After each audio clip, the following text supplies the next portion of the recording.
¿qué tal? ¿Cómo estás? Y bienvenido a su programa Desde tu Mirada, 6,5 minutos, y está escuchando el 1040 de amplitud modulada.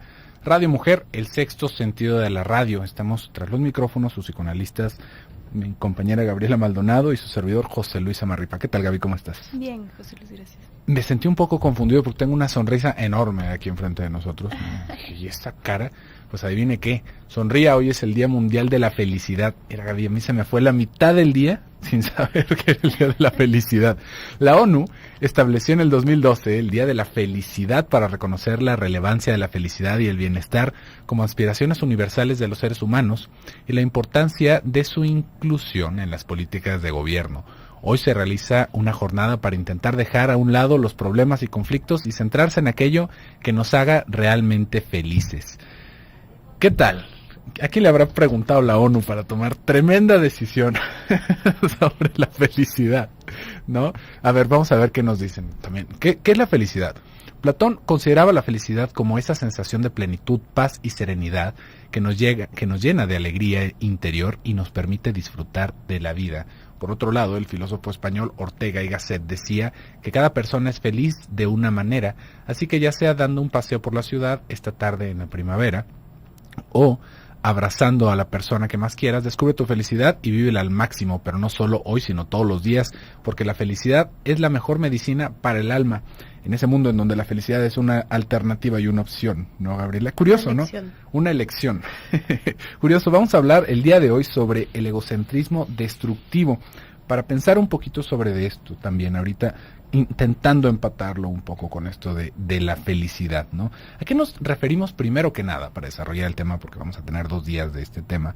¿A qué nos referimos con egocentrismo?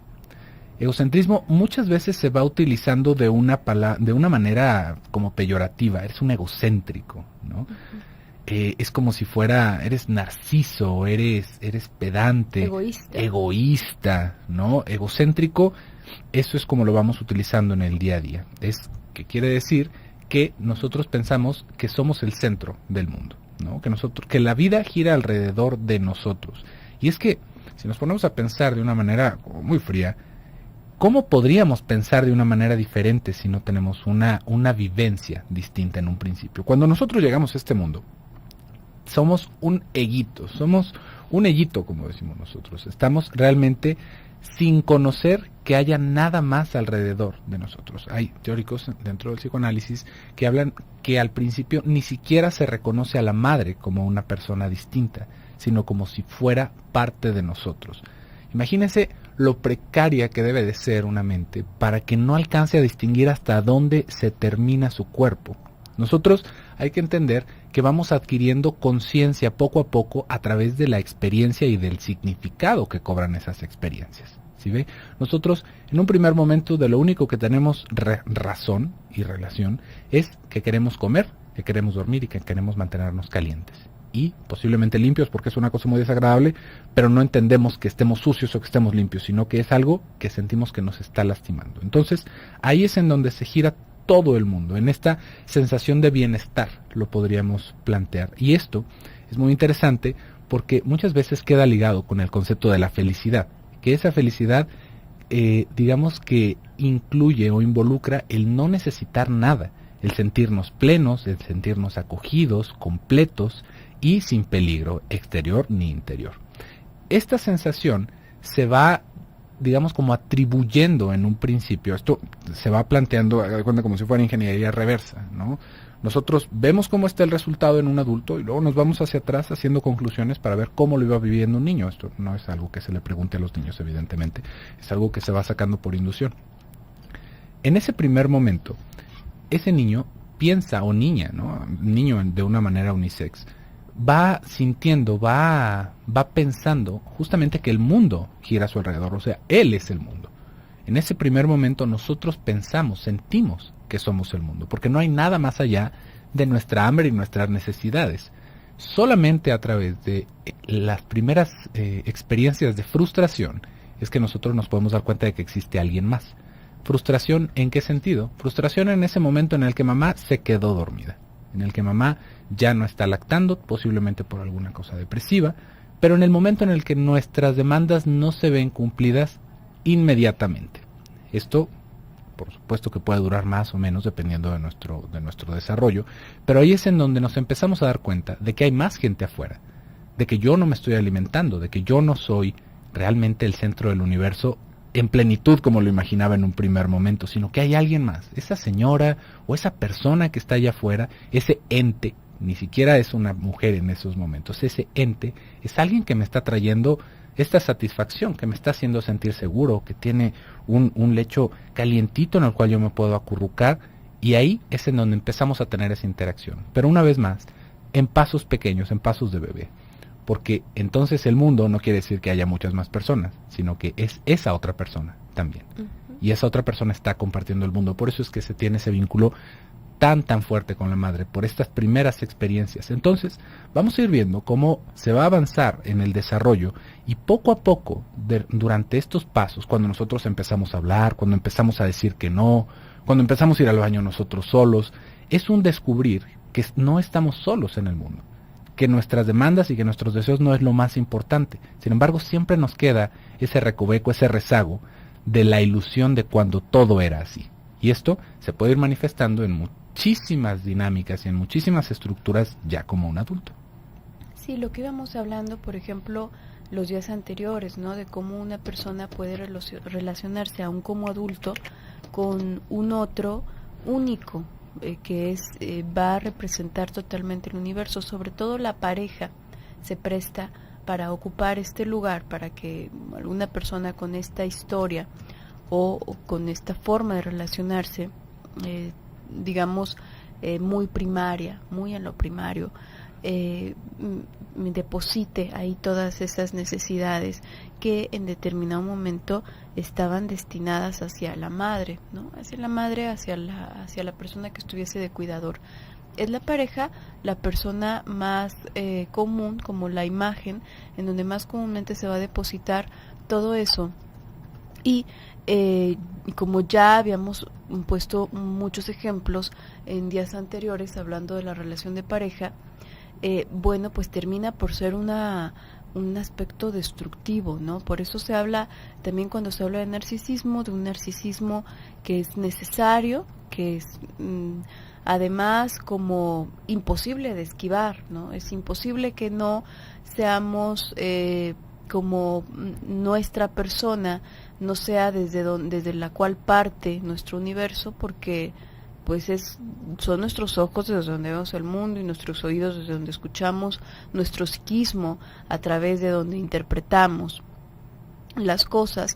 Entonces sería absurdo pensar, hasta por pura autoconservación, que tendríamos que pensar antes en el resto del mundo que nosotros, ¿no? No es algo malo tener esta cantidad de narcisismo, pero esta cierta cantidad de narcisismo, pero también se habla de un narcisismo destructivo, de un narcisismo que termina volviéndose peligroso, porque cuando la persona está como ensimismada, se guarda todo, no nada más es que se guarden toda la felicidad para uno mismo, todo el bienestar para uno mismo, sino que se guarda absolutamente todo, y bueno, pues termina siendo como una bomba, ¿no? La propia persona. Vamos a ir a un pequeño corte y regresamos.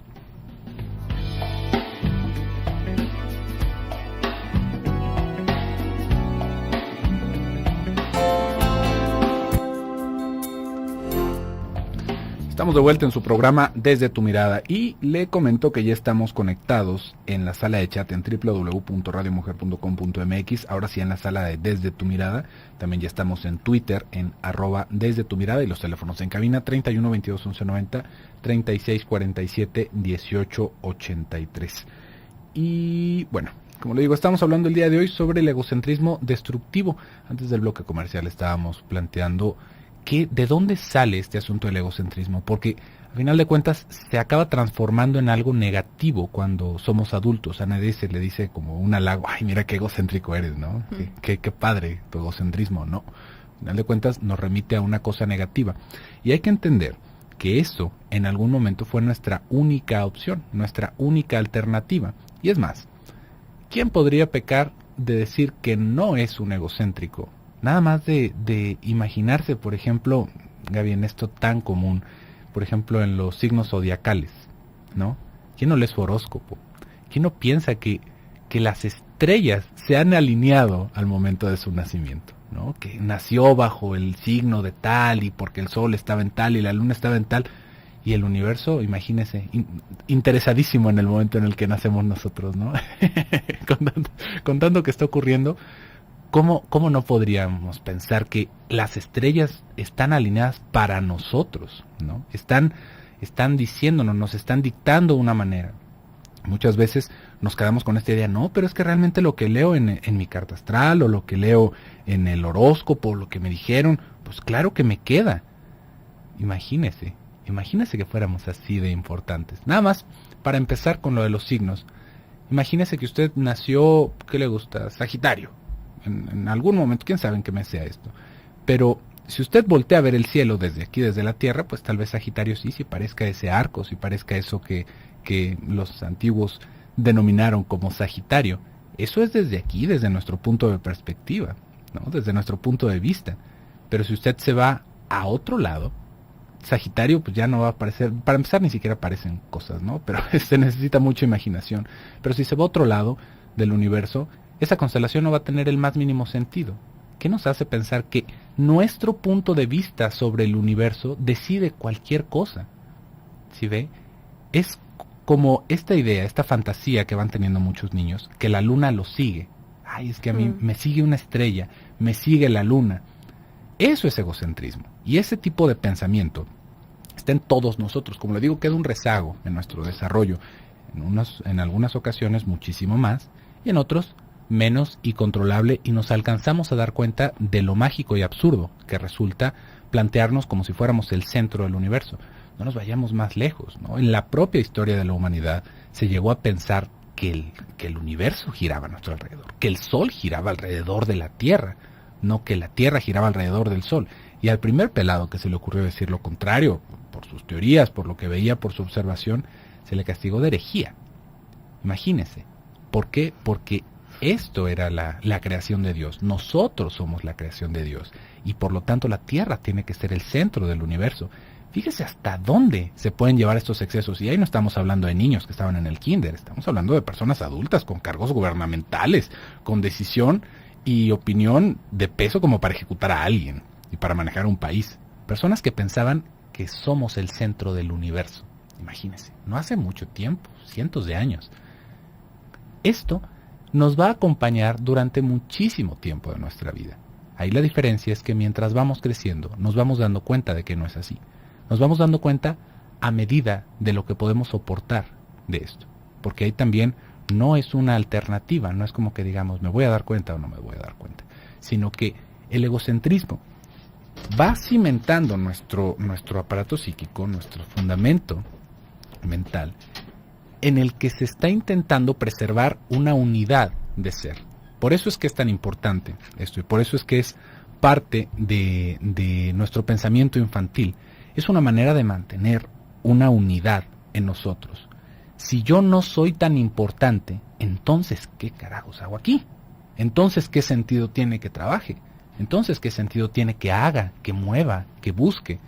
Es, digamos, como este engaño, como esta zanahoria que ponemos con un palito y un cordón para llevarnos hacia adelante. ¿Por qué? Porque yo soy el más importante. Aparte, que como le decía en un principio, ¿cómo no pensar que el mundo gira a nuestro alrededor?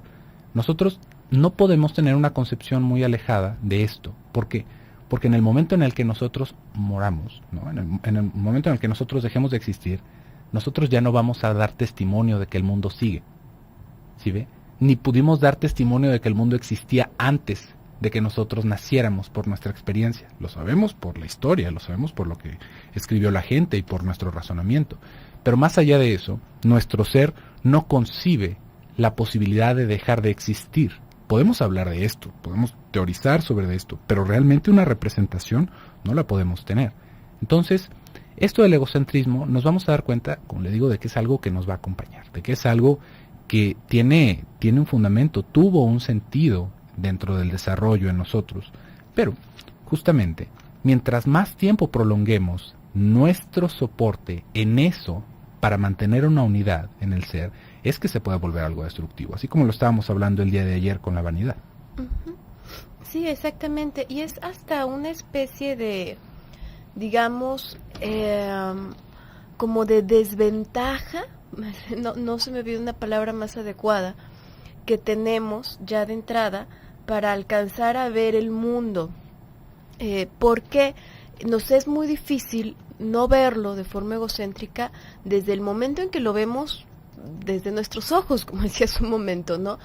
Es muy difícil alcanzar a imaginarnos algo que desconocemos. Para empezar, bueno, pues hasta si nos vamos también en tiempos mucho anteriores, iba a decir a la civilización, pero bueno, es que eran otras civilizaciones, otras formas más primitivas de civilizaciones, pero pensaríamos en que pues incluso a los dioses los hacemos a nuestra imagen y semejanza, ¿no? Tienen que hablar como nosotros, tienen que comer igual que nosotros, tienen que gustarle las mismas cosas que nosotros, como la comida, los sacrificios, las personas que le gustan los sacrificios, tienen que hacer todas estas cosas, ¿no? Igual que los seres humanos. La imagen, la figura también tiene que ser parecida, etcétera, ¿no? Es decir, los vamos juzgando de la misma manera en la que nos comportamos nosotros. Si pensamos en monstruos, los monstruos también tienen que ser como nosotros, también tienen que tener la posibilidad de ser engañados, por ejemplo, también los tienen que mover pasiones como las que nos mueven a nosotros.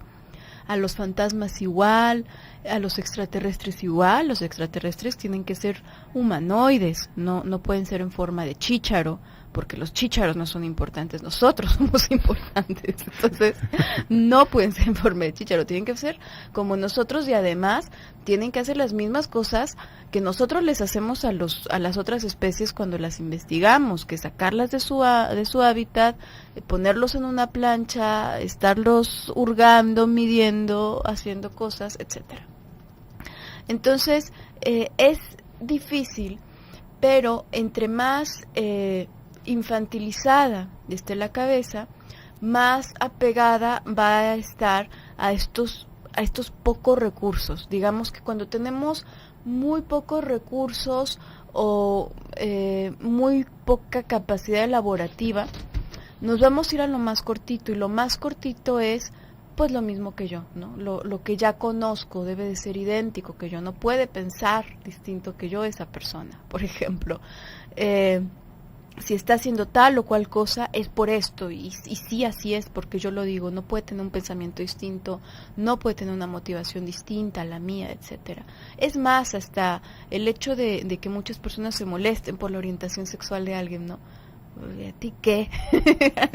No te está obligando a hacer nada, a final de cuentas, pero es cómo, por qué no todo el universo es como yo, ¿no? Y es bajo mis normas y bajo mis reglas. Entonces, entre menos recursos tenemos, más vamos a recurrir pues a lo poquito, ¿no? A esto más inmediato que tengo, lo mismo, lo idéntico que de lo que yo ya tengo y de lo que me he valido durante todo este tiempo. Cuando voy creciendo y me voy desarrollando, lo esperable sería que tuviese más recursos, y estos más recursos, no nada más, cuando aquí hablamos de egocentrismo, no nos queremos ir por este lado moral de decir, ay, es que piensa en los demás, ¿no? Respeta a los demás, claro que qué bueno respetar a los demás, pero no es en ese sentido de buena onda, no, es en el sentido de abrir la cabeza, de no quedarse como un mocoso de 40 años, de 50 años, ¿no? Porque si tienes esos otros recursos, también son recursos que te nutren a ti, a final de cuentas. Vamos a ir a un pequeño corte y regresamos.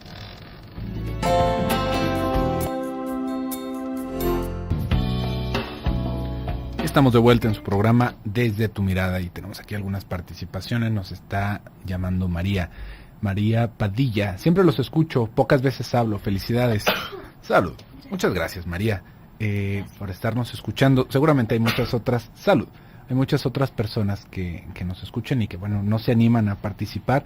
Y fíjese, realmente tenemos el espacio para que usted se pueda comunicar con nosotros. Igual y si quiere pasar una llamadita al aire, ¿no? Si nos quiere participar un poquito con su experiencia, con muchísimo gusto podemos recibir este tipo de llamadas y comentarlas, ¿no? Y también, pues tenemos nuestro correo electrónico, si usted nos quiere mandar algún correo con un, no sé, tal vez con una descripción más larga de lo que usted quiere participar. Estamos en eso es en Twitter. En Twitter estamos en @desde tu mirada y el correo electrónico es desde tu mirada @radiomujer.com.mx. Y siguiendo con el tema del egocentrismo destructivo, estábamos pensando en todas estas manifestaciones adultas del egocentrismo, ¿no? Te estabas hablando, Gaby, de los fantasmas o de seres de otros planos o deidades, ¿no? Que a final de cuentas, si se fija, tienen las mismas motivaciones que nosotros, porque es una proyección nuestra de cómo deberían de ser, ¿no? Nosotros, y están intrigados en nosotros. Aparte, ¿no? Imagínese, y no importa el nombre que le pongamos, porque de repente puede escucharse así como, es que es como si fuera un ataque a las religiones. No se necesita tener una religión en específico. Todos tenemos este pensamiento. Si no lo domamos, si no lo domeñamos, como dicen por ahí, se nos sube a la cabeza, ¿no? Y luego ya también hacemos unas revolturas entre que si es karma, pecado, New Age, o buena vibra o mala vibra, y que se nos está regresando. Imagínese la importancia que tendríamos de que hubiera alguien que estuviera al pendiente de todas las cosas buenas o malas que estamos haciendo, ¿no? Como un papá. ¿Se fija? ¿Qué otra persona podríamos pensar que fuera así, ¿no? Los papás. Y esto es una proyección de los padres, de alguna manera, que nos sigan viendo, que nos sigan atendiendo durante todo el tiempo. Van siendo maneras, como le estaba diciendo en el bloque anterior, que vamos teniendo para organizar el mundo y para darnos unidad en un principio. No quiere decir que lo hagamos nada más por fastidiar a los demás o por estar adoctrinando a las personas, sino que esto le da un sentido a lo que hacemos. Pero es un sentido realmente corto de visión. ¿Por qué? Porque no es un sentido ético, es un sentido que va más hacia lo moral, y una moral subjetiva. Si de por sí la ética ya entramos en ciertas subjetividades, ¿no? Pero aún así estamos apuntando hacia el bien común, estamos apuntando hacia ciertas partes que tal vez nos puedan ayudar a prevalecer como personas, como especie. Ya que le ponemos un aspecto moral, es justamente cuando nos acaba fastidiando a nosotros y a los demás. ¿Por qué? Porque entonces le vamos a poner este aspecto de bueno o malo. Es que es malo que yo sea egoísta con mis cosas, no es malo que yo no quiera prestar mis cosas, es malo que yo no quiera pagar la cuenta, es malo que yo no dedique mi tiempo para ayudar a los demás, ¿no? Y ahí ya nos vamos guiando, como le digo, por esta visión corta, porque o es bueno o es malo. ¿Y es bueno o es malo para quién? Nos tendríamos que preguntar, porque hay muchas personas que podrían decirle que es malísimo, moralmente abominable comer carne de puerco, por ejemplo. Y esto es un aspecto moral, ¿no? Un aspecto moral para una persona que tiene ciertos dogmas religiosos que igual a usted le suena, pues, descabelladísimo, pero para esa persona es una moral tangible, es algo por lo cual puede guiar su vida. Pero si se fija, si ya nos ponemos con la moral, abrimos un abanico de inconsistencias e incongruencias en todos los sentidos, porque nosotros nos quedamos viendo una vez más este mundo a través de nuestra propia experiencia, de ese egocentrismo, como le estábamos diciendo, en cómo todo depende del cristal con el que yo lo veo, no con que haya tal vez una realidad aparente y algo más después de todo esto, ¿no? Esto ya yéndonos muy lejos dentro de cierto debraye del egocentrismo, pero va en el mismo sentido. El egocentrismo va a tener un momento en el cual es necesario, en el cual ni siquiera es una opción, ¿sí ve? Uh-huh. Somos egocéntricos y nos vamos a mantener egocéntricos en mucho sentido hasta que hagamos algo al respecto, hasta que realmente podamos salirnos de esta cascarita de huevo que vamos adoptando como cabeza y empecemos a ver hacia afuera, que era lo que tú estabas diciendo, Gaby. No nada más por ser buena onda y por sí respetar a los demás, sino simplemente por educarnos de una manera diferente, ¿sí ve? De darnos cuenta de que los demás no tiene que ver con que yo diga el ser egocéntrico. Pensemos en el egoísmo. ¿Por qué sería malo ser egoísta? ¿No? Oye, pues yo me traje mi lonche, ¿yo a quién le voy a dar mi lonche? No, a nadie. Yo mi lonche no lo voy a compartir con nadie. ¿Eso qué tendría de malo como tal? ¿No? Uno podría decir, pues no, pues, los demás llevan su lonche, ¿no? Y quien pueda llevar su lonche. Alguien podría decir, es que si puedes compartir, hay que compartir. ¿A razón de qué? Pues porque compartir es bueno. Tache. Porque ahí ya, bueno o malo, ¿para quién? Tal vez podríamos pensar fuera de nuestro egocentrismo, porque decir bueno o malo, como le digo, nada más remite a lo que nosotros pensamos que es bueno o malo. Si podemos ir un poquito más allá y decir, tal vez porque mis compañeros no tienen ahorita que comerse de su lonche, ¿no? Le puedo hacer la vida más a gusto a alguien, y posiblemente vamos a hacer un buen vínculo y nos vamos a servir los otros después. Y es justamente incluso en esta identificación que puedes hacer con el otro, en este identificarte con el otro y, digamos, ponerte en su lugar que hacemos, que se puede hacer un vínculo también con otra persona. Y es también desde el narcisismo, desde donde nos relacionamos con cualquier persona, desde ahí, pero no es la única manera en que nos relacionamos. Días anteriores decíamos, bueno, pues es que el enamoramiento va también desde el narcisismo. Si se queda en ese narcisismo, entonces se hacen relaciones muy patológicas donde va a comerse, como es mucho más pesada, la parte de vanidad propia, la parte de narcisismo, que la parte de un vínculo real con el otro. Igual en el resto de las relaciones humanas, esta capacidad de identificarnos con el dolor del otro y pensar, por ejemplo, no tienen que comer ahorita, entonces pues le voy a compartir un poco.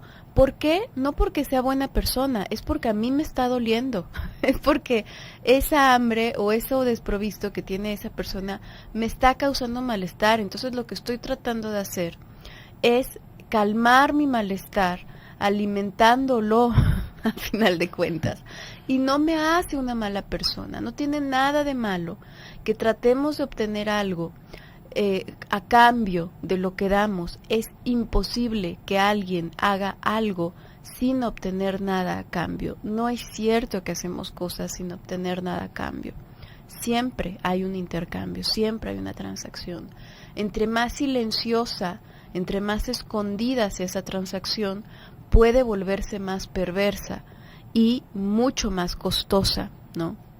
Cuando es muy claro lo que estamos intercambiando, bueno, pues estamos a mano, ¿no? No nos debemos nada, ninguno está en deuda. Pero cuando se hacen estas cosas así como silenciosas, como que yo lo estoy haciendo de gratis, nada más porque soy una persona increíblemente buena, ahí está mi ganancia, ¿no? Ahí tuve mi ganancia. Entonces, siempre que hacemos algo, necesariamente está vinculado nuestro propio narcisismo, nuestro propio ego. Pero si nos quedamos exclusivamente ahí, sería como quedarnos en el primer paso de ese camino hacia la relación con el otro. El primer paso, si nos ponemos a pensarlo desde como esta línea que describía Freud, donde lo primerito es la identificación con el otro, pero la identificación es como una forma previa al amor.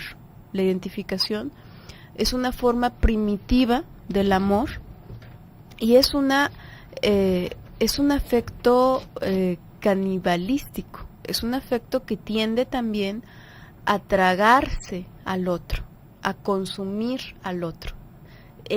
Identificarnos con el otro y decir siento su dolor, de cierta manera es como somos uno mismo. Y en el momento en que asumo que soy uno mismo con otro, estoy destruyendo al otro, porque también le estoy quitando su derecho a que quizás no sienta lo mismo que yo, que quizás él anda ahí sin zapatos bajo el sol, mostrando sus llagas, y yo digo, válgame, a mí me molesta muchísimo el sol, y si yo trajera esas llagas, no, pobrecito, le voy a dar dinero, y a lo mejor la persona pues lo está súper disfrutando, porque le da mucho dinero eso, porque le da toda la lástima de las personas de alrededor, y la persona lo está disfrutando. ¿Por qué? Porque es distinta que yo. Entonces, este primer paso de identificación es necesario, pero si nos quedamos ahí, nos quedamos cortos y nos quedamos en un proceso como caníbal, que no nada más tiende a destruir al otro, sino que también termina por ser muy destructivo para nosotros mismos. Vamos a ir a un pequeño corte y volvemos.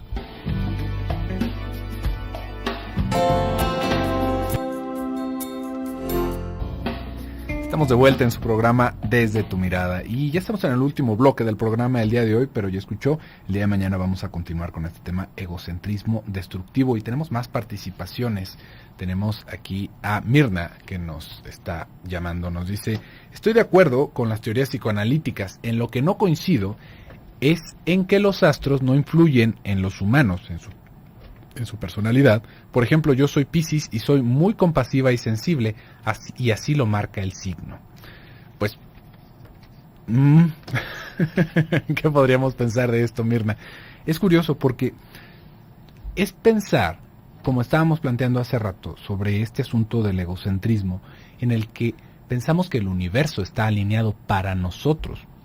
Esto de que tú seas compasiva, de que tengas este tipo de rasgos de personalidad, yo creo que hay muchísimas otras razones muchísimo más importantes que el momento y el año y la hora en la que naciste. Por ejemplo, en la familia en la que naciste, ¿no?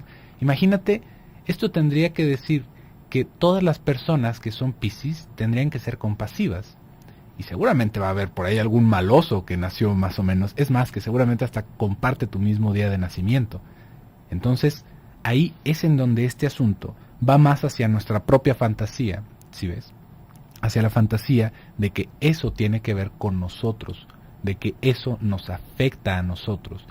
No nada más es porque haya nacido yo en este lugar, sino porque los astros lo ordenan, porque los astros alineados hacia mí me dan esa importancia, me dan ese rasgo característico, ¿no? Es una cosa curiosa. Es más, yo creo que si buscas por ahí en internet te vas a encontrar más de algún dictador que también tiene tu mismo signo. Y es una cosa realmente curiosa, ¿no? Porque solamente nos quedamos con esta parte que nos gusta. Yo nunca he visto en este asunto de los horóscopos que diga: Tauro, te quedarás sin trabajo, tendrás problemas económicos y tu pareja te va a dejar. Seguramente vas a ser infeliz hasta los próximos 2-3 años. Eso nunca lo vamos a ver en un horóscopo. ¿Y cuántas personas no les estará pasando eso? Dejan de comprar cerillos. Sí, se acaba la industria de los cerillos, ¿no?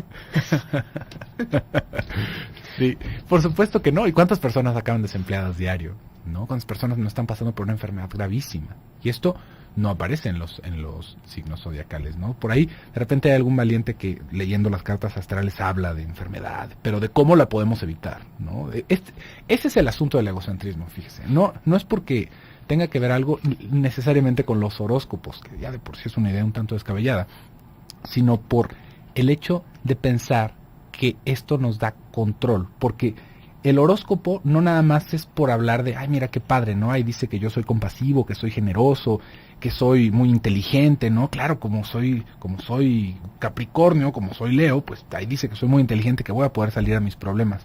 No, tiene que ver con esta idea que nosotros nos vamos haciendo, que nos vamos teniendo esta fantasía de que podemos controlar el futuro, de que podemos adivinar lo que va a pasar, de que podemos ir y ver cómo van a estar las estrellas para saber en qué momento es el mejor para tomar una decisión, de que si nosotros acomodamos nuestros muebles de tal manera, entonces estamos repeliendo la mala vibra y las enfermedades. Este es el asunto del egocentrismo, pensar que cosas que nosotros podemos hacer van a cambiar el ritmo y el flujo del azar con el que se mueve el mundo. ¿Sí ve? Es la superstición lo que tiene que ver con el egocentrismo. El pensar que yo puedo tener mi papelito de la suerte y mientras tenga este papelito de la suerte no va a haber nada que se me atraviese. Con este papelito, con este encantamiento, con este amuleto, voy a mantener alejadas las malas vibras y la enfermedad y la envidia de los demás. Ahí es en donde el mundo gira a nuestro alrededor. ¿Se fija? Es como este chiste que se hacía del amuleto contra tigres, ¿no? ¿Cómo que un amuleto anti-tigres? Si tú ves algún tigre aquí alrededor, es súper efectivo. Es una manera que nosotros nos estamos dando de construir el mundo, ¿sí ve? Yo creo que si con ese amuleto de tigres se avienta a la jaula de los tigres del zoológico, no lo va a proteger de nada, se lo aseguro, ¿no? Pero es esto, ahí es en donde está el asunto del egocentrismo, en pensar que nosotros tenemos estos medios para controlar esta parte del exterior en el cual todos estamos sometidos, que todos estamos sometidos a la enfermedad, por ejemplo, que no es algo que nosotros podamos controlar, que tarde o temprano nos vamos a morir, que son cosas que quedan totalmente fuera de nuestro alcance de controlar. Pero en este impulso egocentrista nos vamos haciendo creer que podemos leer los astros para evitar eso, para evitar esos conflictos, porque el mundo gira a nuestro alrededor, ¿sí ve? No porque... Ahí la diferencia tendría que ver en cómo puede alguien ver los astros y sacar una teoría sobre la gravedad, sobre el movimiento interplanetario, y otra persona va a decir, ese signo es justamente el día en que yo nací. Tiene ¿no? forma de gato. Tiene forma de gato. Y ya nos quedamos ahí. Sí, pueden tener formas monas, pero además tienen mucho más que enseñarnos, más allá de nuestras teorías más infantiles, ¿no? Aquí hay algo que muchas personas pueden decir, es que es verdad, yo sí me identifico con eso y sí coincido y es todo cierto. Fíjate, hay una cosa interesante. Traten de responderse esta pregunta. ¿Quién eres? Probablemente la primer cosa que te va a haber pasado por tu cabeza es tu nombre. Tu nombre no lo elegiste tú, alguien más te lo puso, te dijeron que te llamas así. Luego puede que hables de tu profesión o de la cosa a la que te dedicas, ama de casa, madre, lo que sea. Puede que hables de tu religión, por ejemplo, soy ateo, soy de cristiano, budista, no sé. Nosotros necesitamos identificarnos con algo, necesitamos encontrar una identidad. Y esta la tomamos de aquellas cosas que no teníamos a la mano desde muy pequeños. El nombre nos lo dieron y nos hemos asido a él lo más fuerte que podemos, al punto que verdaderamente lo sentimos nuestro y se ha convertido como en un símbolo en nosotros mismos, para bien o para mal. Hay personas que aborrecen su nombre y aún así les habla mucho de su historia, por eso lo aborrecen, ¿no? Hay personas que sencillamente igual y no le dan tanto significado a su nombre, pero es suyo, lo sienten suyo. Entonces, este tipo de cosas, en muchas ocasiones hay formas en las que uno se va definiendo, en las que las personas se van definiendo, como por ejemplo, lo que pasa es que yo soy torpe. ¿Eres torpe? ¿Y cómo es una persona torpe?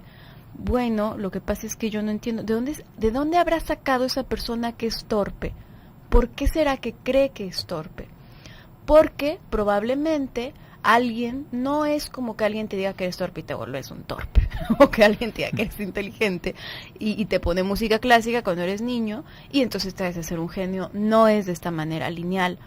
Pero puede estar ahí el deseo, ¿no? Puede estar, por supuesto, subyacente el deseo de los padres, pues ojalá no se mueva tanto y no brille mucho para que no se vaya a ir a la universidad lejos, ¿no? Y se quede aquí cerca de nosotros.